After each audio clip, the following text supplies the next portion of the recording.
yang menuntut mati ABK terdakwa kasus narkoba. Kita bahas bersama dengan soal kasus ini dengan pakar hukum sekaligus guru besar Fakultas Hukum Universitas Pelita Harapan, Prof. Jamin Ginting. Selamat petang, Prof.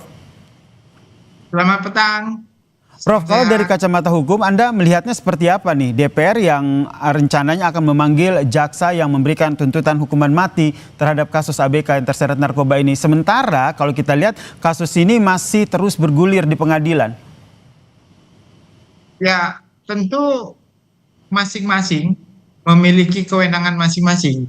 Kalau DPR memiliki kewenangan legislatif, kalau jaksa penuntut umum mempunyai kewenangan dalam eksekutif, terutama dalam melakukan tugas di bidang hukum, begitu ya.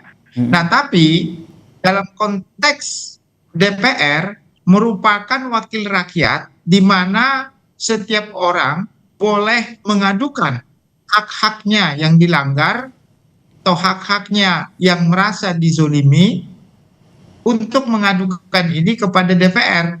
Nah, DPR karena Jaksa Agung itu adalah representasi daripada pelaksanaan tugas dari kepala negara yaitu presiden, maka dia berhak untuk memanggil ya Jaksa Agung untuk menjelaskan kenapa di dalam masyarakat yang diwakili oleh DPR ada nuansa ataupun ada laporan terkait dengan ketidakadilan dalam tuntutannya, ya, yang menurut pandangan DPR yang disampaikan oleh Ketua Komisi 3 ada ketidakadilan, ada penuntutan yang tidak memberikan rasa keadilan.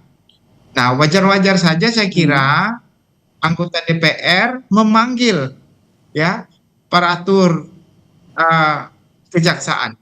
Dan ini bukan sekali dua kali saya kira DPR memanggil. Jadi adalah hal yang wajar ya Prof ya, memanggil untuk meminta klarifikasi begitu. Nah, melihat kasus ini akhirnya juga bergejolak ke publik sampai orang tua dari terdakwa ini akhirnya mengadu ke DPR. Anda melihat ini respon dari kejaksaan sendiri harusnya seperti apa?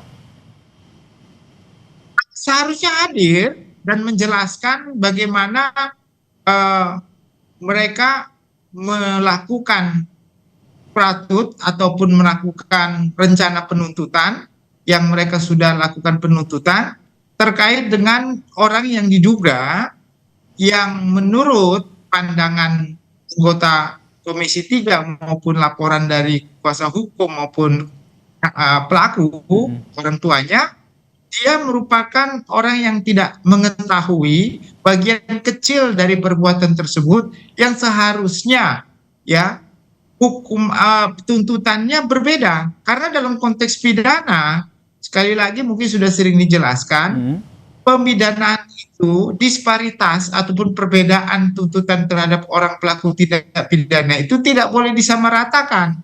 Harus dibedakan berdasarkan peran dan partisipasi dalam melakukan tindak pidana tersebut. Nah, kalau ini kan jelas bahwa partisipasi dan peran beda tetapi hukum tuntutannya sama. Nah, ini yang menjadi rasa ketidakadilan, yang keadilan yang hidup dalam masyarakat itu harus diperhatikan. Hukum positif ya, tapi keadilan yang hidup dalam masyarakat juga harus diperhatikan dalam penuntutan begitu.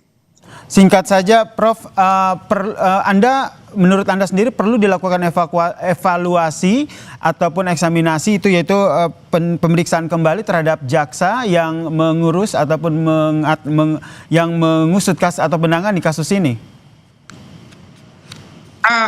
Bisa saja. Pertanyaan yang mendasar dari masyarakat adalah kenapa pemilik kapal sampai saat ini dia adalah pemilik juga kapal-kapal lainnya di Indonesia tidak pernah dihadirkan di persidangan dan tidak pernah ditangkap. Nah, ini menjadi permasalahan kan. Apakah di sini ada tebang pilih oleh jaksa dan penyidik dalam kasus ini. Jadi ini kan rasa keadilan dalam masyarakat terungkit sehingga harus diperiksa juga. Jangan-jangan ada tebang pilih begitu kan. Mungkin dalam dugaan masyarakat boleh saja ke arah sana begitu. Baik, kita nantikan ya bagaimana proses hukum terhadap kasus ini yang masih terus bergulir. Terima kasih Prof. Jamin Ginting atas perspektifnya di Kompas Petang. Salam sehat.